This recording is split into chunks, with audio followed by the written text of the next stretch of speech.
Hi everybody. I was talking to a friend of mine who's also in the Gurdjieff work this week. We were discussing Gurdjieff, of course, and we got to debating as whether contemplation and considering whether they're the same thing. And I didn't think they were, and he wasn't too sure either. So I said, right, I'm going to go and look up what I can about it. And he did too, and very kindly sent me some quotes. He's asked me not to name him, but thanks to him, thank you. And we were also discussing J.G. Bennett. So I'm going to start with a quote from J.G. Bennett, and this is going to be about contemplation. So J.G. Bennett wrote, and he's talking about all and everything here, and Beelzebub's tales to his grandson. Beelzebub uses the word contemplation to denote the penetrating action by which we face and live through the deeply felt contradictions of human experience. The power of contemplation can be acquired only by those who are totally committed to the task of discovering and fulfilling the sense and aim of their existence, which is the task, hopefully, we're all dealing with and working with, the sense and aim of our existence. What is the sense and aim of our existence? What's the sense and aim of your existence, my existence? Why are we here on this planet? And hopefully, you know, you've been reading the Gurdjieff writings and Uspensky writings, and hopefully J.G. Bennett's as well, to help you. Well, this must be why you've come to this kind of work, because you're contemplating why you're here on this planet and what you're supposed to be doing. So we're supposed to be contemplating our actions. And when we read Beelzebub's tales, we're contemplating what Gurdjieff is telling us. So I looked up some Beelzebub tales quotes, since that's what Bennett was talking about. Let me get the right book. So this is from page 569. The sacred cosmic substances needed for the coating of the highest being body, which sacred being parts of theirs they call soul, can be assimilated and correspondingly transformed and coated in them exclusively only from the process of, now it's one of Gurdjieff's words, hopefully I'm saying it right, Aisi Rito Rasanian contemplation, actualized in the common presence by the cognized intention on the part of all their spiritualized independent parts. So what is this? Aisaritorossinian contemplation. I'm going to spell it. Aiessoritorasniam. And when Gurdjieff uses his words, makes his words to try and get across to us a precise meaning of what he's trying to say, because I've said before, and I'm sure you all know, that he was saying that language doesn't say what we're trying to say. Words have many meanings, where he was trying to make precise words to be the meaning that he wanted. So with this word, I'm not going to say it again. I was trying to break down what it meant. Maybe he's used words from different languages. If anybody's got any ideas of what this word could be a breakdown of, I'd love to hear. So we're supposed to be doing this special contemplation, but that must be only done, like when he says, when we've is part of the sacred cosmic substances needed for the coating of the highest being body. And this is from that process of this return ASEAN contemplation. And I don't know if any of you have this, the guiding index to all and everything. This book is like a little dictionary of all these words, but it will take you straight away to where they're quoted. So you don't have to, if you haven't got a Kindle, like I have a Kindle version of Beelzebub, so I can just type in what I'm looking for and it should take me straight to it, or an ebook version. But if you haven't, this book is indispensable. And I actually have a spare one if anyone wants one. Just email me if you need it. Maybe we can work something out. They're quite hard to get hold of.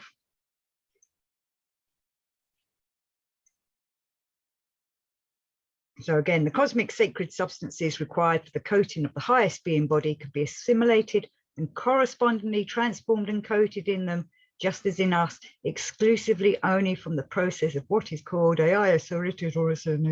contemplation, actualized in the common presence by the cognized intention on the part of all their spiritualized independent parts. So when we're doing this, we're contemplating, bringing all our energies together, everything we've been doing on this working to try and develop ourselves so that we can reach them higher centers of ourselves, hopefully go forwards. But it's all to do with contemplation. And Beelzebub, in Beelzebub's Tales, Gurdjieff's writing a lot about all these different characters, and many of them are always contemplating stuff, like Bela Katusi and I can't think of any other characters. You know, Hussein himself, he's contemplating what Beelzebub's telling him. He's going round, thinking about it, perhaps feeling what he's trying to get the feeling of what it is he's thinking about. It's all contemplation, contemplation, contemplation, contemplation. We must contemplate, pondering. And Gurdjieff goes on page 1010. The disappearance in ordinary people of the capacity for contemplation, that is for the state in which alone the truths indicated in the detailedly genuine religious teachings can be understood. You know, we've got all these religious teachings there for us. We've had all the teachers in the age of Pisces and had all the religious books brought to us for us to use now, to contemplate on. We should be reading, you know, the Buddhist writings, the Christian writings, the Islamic writings from Muhammad and such like, and contemplating what their deeper meanings are, you know, seeing through the exoteric into the esoteric, so that we can, because everything's got a few meanings, different meanings, you know, any religious script, you know. I myself am quite partial to Thoth's books, the Emerald Tablets of Thoth, and also the Emerald Tablets of Hermes, who is also Thoth in a later incarnation, you know, contemplating what he's saying to us, you know, because these books aren't always easy to read, these scriptures aren't always easy to read. And okay, we've say Christ's writings, the parables, we're trying to understand what these stories are trying to tell us, what's the deeper meaning. In Beelzebub's Tales, I'm always having to ponder on Mullah Nasir Eddin's little quotes that are used. You know, they can be quite like, why has he said that?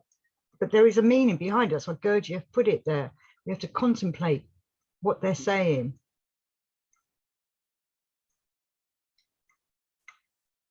Oh, I missed one. Page 783, right, all and everything. Intentional contemplativeness, which is just the principal factor for the assimilation of those sacred cosmic substances. So I meant to say that earlier with that first quote from Beelzebub's Tales. Intentional contemplativeness. It's the principal factor.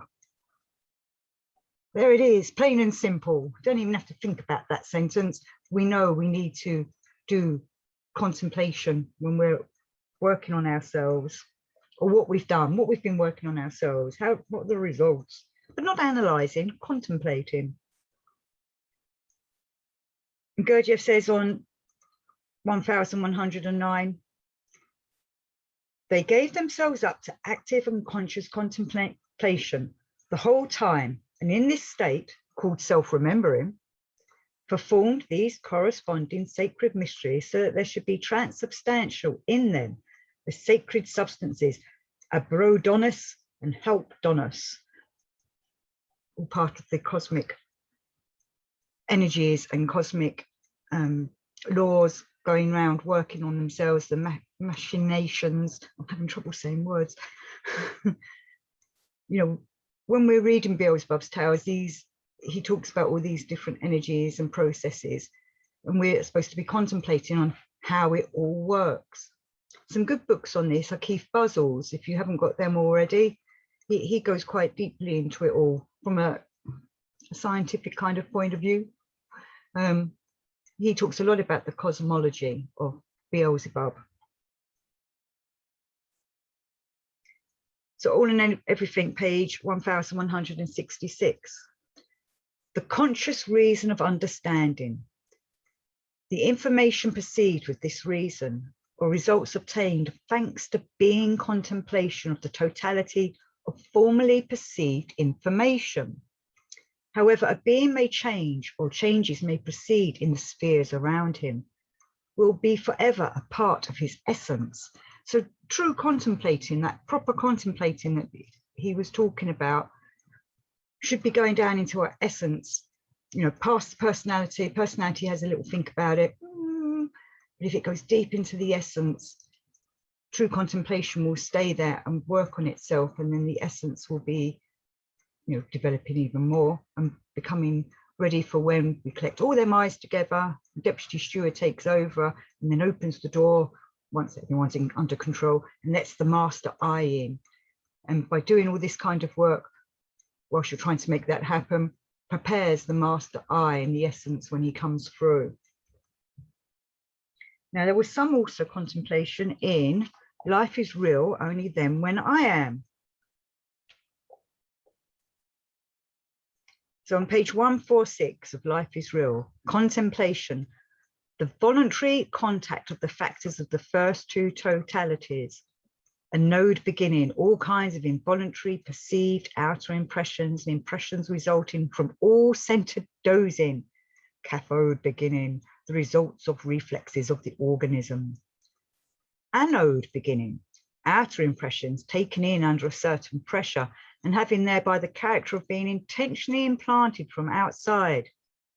Cathode beginning, the results of the functioning of factors of a similar kind formed from impressions of a similar kind. So you've got anode and cathode, for those that know their electricity or technology and things, why we need cathodes and anodes. Anodes.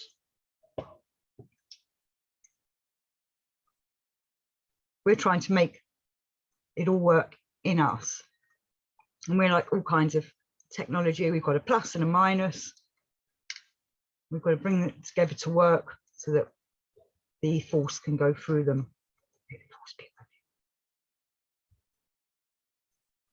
And he also writes, the I in a real man represents that totality of the function of his general psyche, whose factors have their origin in the results of contemplation, or simply in the contact between the first two totalities, that is, between the factors of his inner world and of his outer world.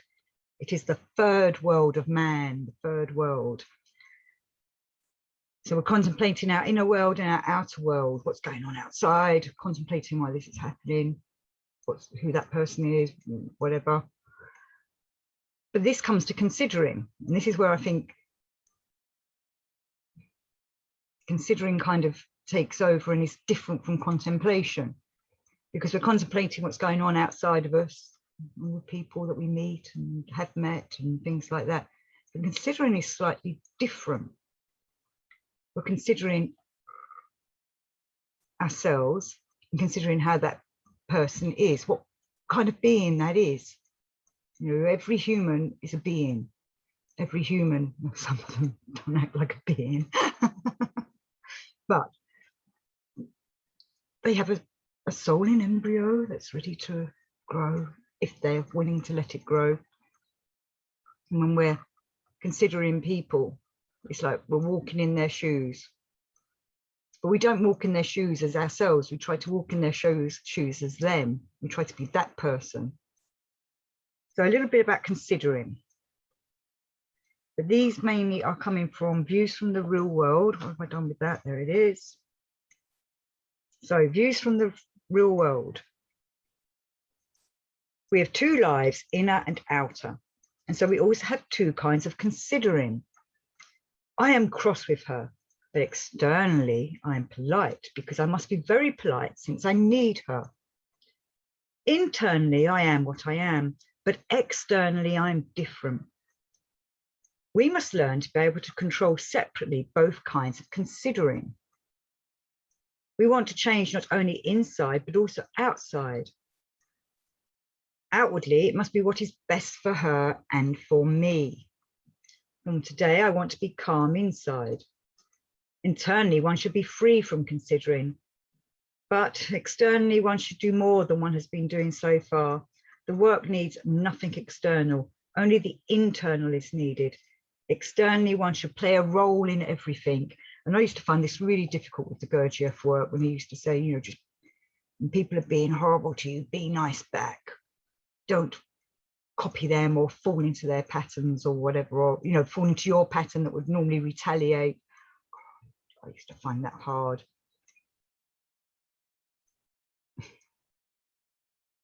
Because we understand people have bad days and can be a bit irritable, or people can be really down, and it's quite easy to catch other people's depression. But that's why we need to be aware of why that person's being depressed, and we're considering that person when we're doing it. We mustn't let it affect us internally, otherwise we go downhill ourselves. And I know it's a horrible thing to say. Depressed people don't like to hear that it's spreadable, but it's only spreadable when you lower your own vibrations. If you have a higher vibration, hopefully you can, well, you won't be caught up in that vibration of depression, for example. And hopefully instead you can send out the right vibration to them that they will feel, that will hopefully change them. It's difficult, but it can be done. I myself have noticed that some people, how to put this, someone wants to be hostile to me. And I used to be told, I was taught, you know, you just send love out to them.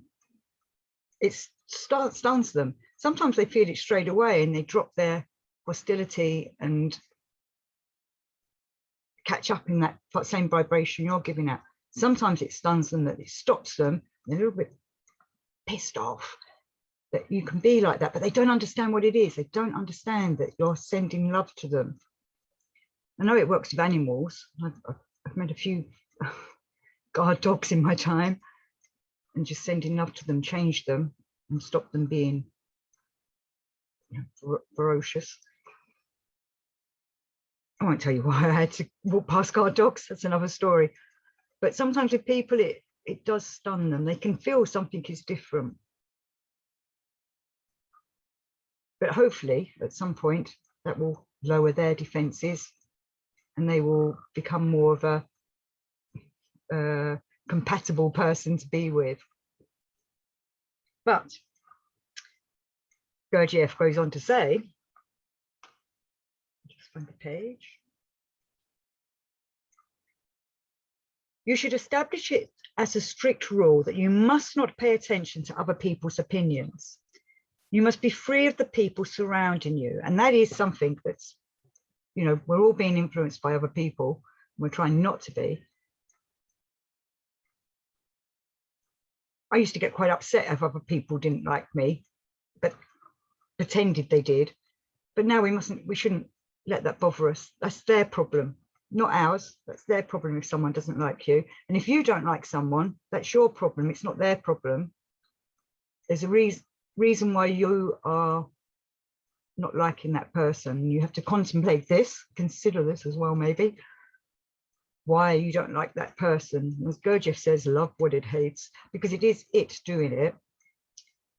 It is difficult. You know, I've got many people that annoy me as soon as I meet them.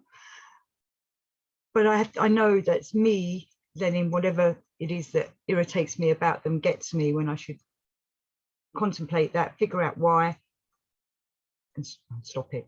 It's not easy. But once you start contemplating these things and considering other people, it does become easy. You start seeing, oh, why I don't really like that person is because, and it always turns out to be some silly reason, really, or a part of yourself inside you that's like that, and you don't like it in you, but you can see it in them. That's a bit of an eye-opener when that happens. No, I'm going to start that quote again because it's quite a long one. You should establish it as a strict rule that you must not pay attention to other people's opinions. You must be free of the people surrounding you. When you are free inside, you will be free of them. Outwardly, at times, it may be necessary to pretend to be annoyed, but internally, one should not consider. If you are free inwardly, it may happen sometimes that if someone strikes you on one cheek, you should offer the other cheek. This depends on a man's type. Sometimes the other will not forget such a lesson in 100 years. At times, one should retaliate, at other times not. So it's all down to the situation as to whether you have to retaliate or not. I think even, I can't remember if it was, I think it was Gandhi, that could have been the Dalai Lama, that said, we should never fight, we should never, definitely never start a fight, but there does come a time when you have to defend yourself, and then you would have to fight, because if you're defending yourself for truth, for righteousness, for justice, that's when you defend yourself. You don't sit back and let yourself be taken over, So there are moments when you do have to be ready for the fight. I remember once when I was a teenager having a bit of an argument with a girl who slapped me across the face. So I offered her the other cheek because I was really into Christ at them times. So that's probably why I was getting a beating, actually. But anyway, offered her the other cheek and she just immediately slapped it. Didn't even care what I'd said. Hadn't even thought about what I said. Took me out. Well, didn't take me out, but I was like, Christ's words aren't working. But that they would have if she was a person who thought about it, but she wasn't. That's silly teenage girls.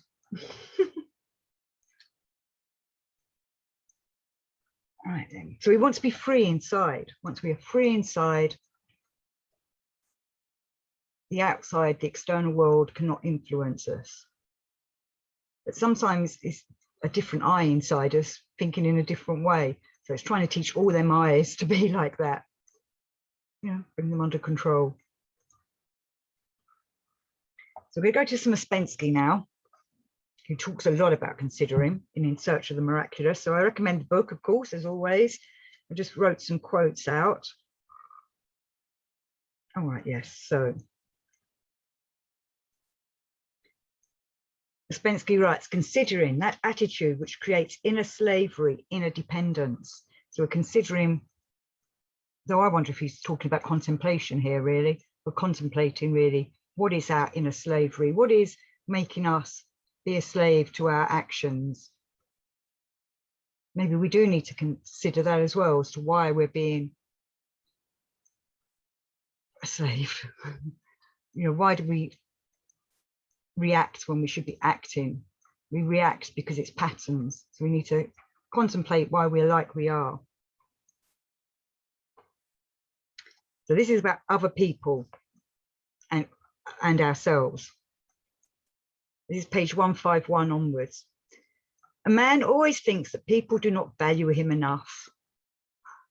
Everything that displeases him seems to be unjust, illegal, wrong, and illogical. People can be irritated by the weather, indignant, and even angry with it. Yes, because the weather's against us. But I'm a strong believer that we make the weather. We don't want to walk around with a cloud over our heads, but we will do if we're miserable all the time or down or, bleh. We can bring the sun into us. We're supposed to be turning into suns. We want to be the sunshine. If we beam the sunshine, then that beams away them clouds and we can make it sunny all the time. Obviously, we need rain sometimes to cleanse ourselves. A man inwardly requires that everyone should see what a remarkable man he is. There is still another form of considering which can take a great deal of energy from a man.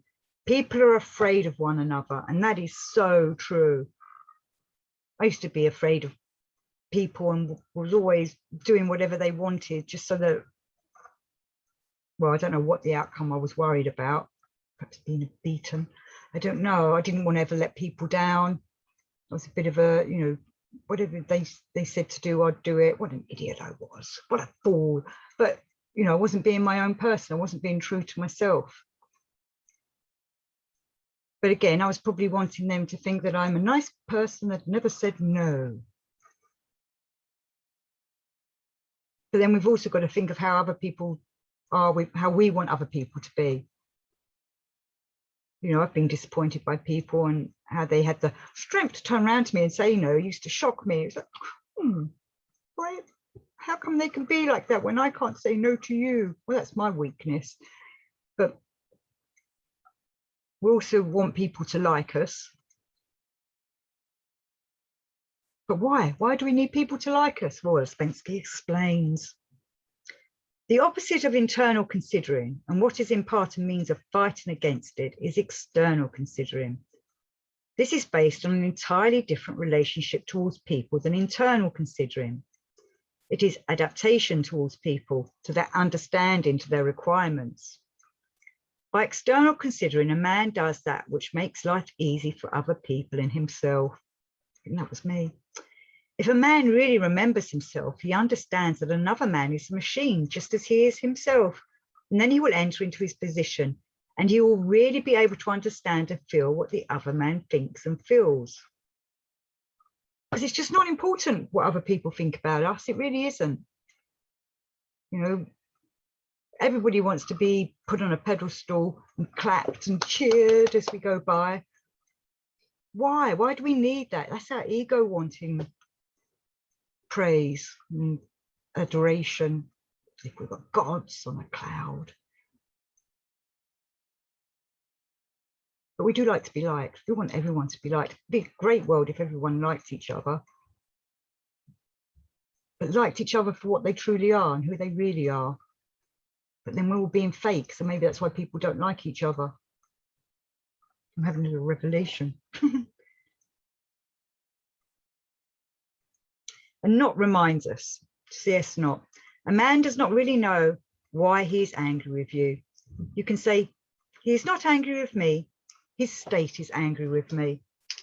And this is what we want to stop being in our states. Instead, we want to be a real I, with different eyes in different ways. And I suppose we're trying to consider other people and understand why we like them or why we don't like them, or why we love them or why we don't love them.